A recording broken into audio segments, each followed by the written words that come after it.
ओम नमः शिवाय।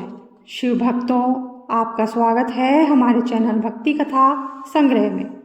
आज हम आपके सामने प्रस्तुत करने जा रहे हैं श्री शिव महापुराण द्वितीय खंड से कैलाश और वैकुंठ आदि की उत्पत्ति।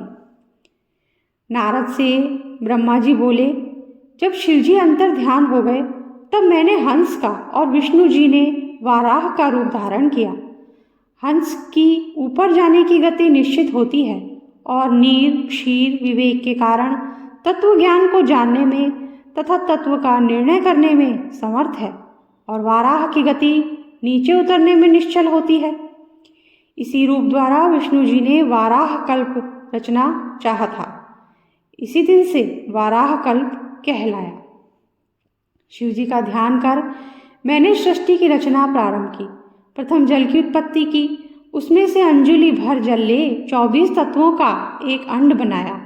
वह अंड बृहत होता गया। उसके विराट हो जाने पर मैंने भगवान विष्णु का ध्यान किया। उन्होंने अंड में प्रवेश कर उसे चेतन किया। उसके सहस्त्र पैर, सहस्त्र हाथ, सहस्त्र नेत्र, सहस्त्र सिर आदि प्रकट हो गए। उस विराट पुरुष ने सारी पृथ्वी को ढक लिया। फिर विष्णु कैलाश से ऊपर वैकुंठ को चले गए। मैंने सृष्टि रचना प्रारंभ कर दी। पहले पाप की सृष्टि की, जिसमें अविद्या और तप की प्रधानता थी। इसमें स्थावरों की रचना की। इसके बाद शिव जी का ध्यान करके तिरछे जीवों की रचना की। फिर सात्विकी देवताओं की रचना की। शिव जी की आज्ञा से रजोगुण वाले मनुष्यों की रचना की। इस प्रकार 5 तरह की सृष्टि हो गई। फिर महत सर्ग, सूक्ष्म भौतिक सर्ग तथा वैकारिक सर्ग उत्पन्न किए। वैकारिक सर्ग से प्राकृतिक 8 प्रकार की सृष्टि हुई।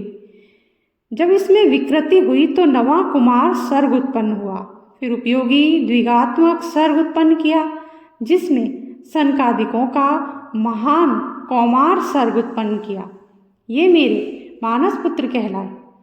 जब मैंने इनसे सृष्टि की रचना करने को कहा तो मेरे नेत्रों से अश्रु टपकने लगे। विष्णु जी के कहने पर मैंने शिव जी का तप किया। इससे मेरी बाहों और नासिका के मध्य से विभूति तथा अर्धनारीश्वर शिव जी प्रकट हुए।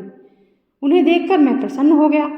मैंने उनसे बोला, हे देव, आप जन्म और मरण वाली प्रजा की सृष्टि कीजिए, परंतु शिव जी ने यह कार्य स्वयं ना करके मुझे ही सौंप दिया।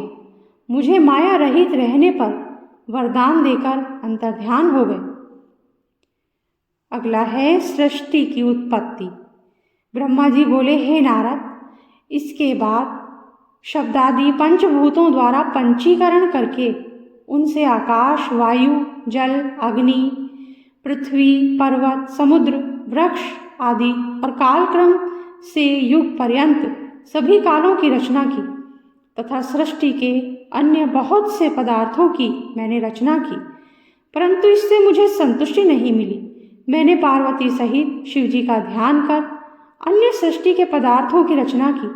अपने नेत्रों से मरीचि ऋषि को, हृदय से भृगु ऋषि को, सिर से अंगिरा ऋषि को, कान से पुलह ऋषि को, उदान से पुलस्त्य ऋषि को, समान से वशिष्ठ ऋषि को, अपान से ऋतु ऋषि को, वर्णों से अत्रि ऋषि को, प्राण से दक्ष ऋषि को, गोदी से नारद को, छाया से करदम ऋषि को उत्पन्न किया। इसके बाद मैं 2 भागों में बट गया। एक भाग से पुरुष और दूसरे भाग से नारी बना, जिसमें शतरूपा नाम वाली योगिनी नारी और स्वयंभू मनु पुरुष बने। शतरूपा नारी को मनु ने ग्रहण कर मैथुनी सृष्टि विवाह द्वारा उत्पन्न की। उससे मनु के प्रियव्रत और उत्तानपाद 2 पुत्र और आकुति, देवहूति तथा प्रसूति नाम की 3 कन्या उत्पन्न हुई। आकुति को रुचि नामक मुनि को दिया तथा देवहूति को करदम प्रजापति को दिया। प्रसूति का विवाह दक्ष के साथ हुआ। इनकी संतानों से चराचर जगत भर गया। रुचि और आकुति से यज्ञ हुआ। यज्ञ के 12 पुत्र हुए। देवहूति के करदम द्वारा अनेकों संतान हुई। दक्ष प्रजापति के 24 कन्याओं ने जन्म लिया। ये कन्याएं क्रमशः भृगु, भव, मरीचि, अंगिरा आदि ऋषियों को ब्याह दी गई। इनसे असंख्य संतानें उत्पन्न हुई। शिवजी ने त्रिशूल के अग्रभाग से सती की रक्षा की, जिन्हें सर्वव्यापी विष्णु ने अपने प्रभाव से बनाया था। फिर वही लोक कल्याण हेतु दक्ष के यहाँ प्रकट हुई। सती की परा, अपरा और शिवा ये 3 रूप हैं। सती रूप में शंकर जी के साथ उनका विवाह हुआ। पिता के यज्ञ में सती ने अपना शरीर त्याग कर दूसरे जन्म में वे पार्वती के रूप में पैदा होकर शंकर जी को पुनः प्राप्त हुई। उनके अन्य मुक्तिदायक नाम हैं कालिका, चंडिका, भद्रा, चामुंडा, जया, विजया, जयंती, भद्रकाली, दुर्गा, भगवती, कामाख्या, कामदा, अम्ब, मृडानी, सर्वमंगला आदि।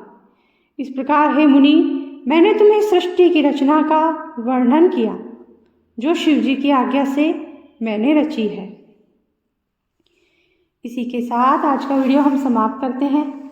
आपको अच्छा लगा हो तो लाइक कर दीजिए और चैनल को सब्सक्राइब कर दीजिए, बेल आइकन प्रेस कर दीजिए, ताकि हमारे आगे आने वाले वीडियोस आपको आसानी से मिल सके। Thank you.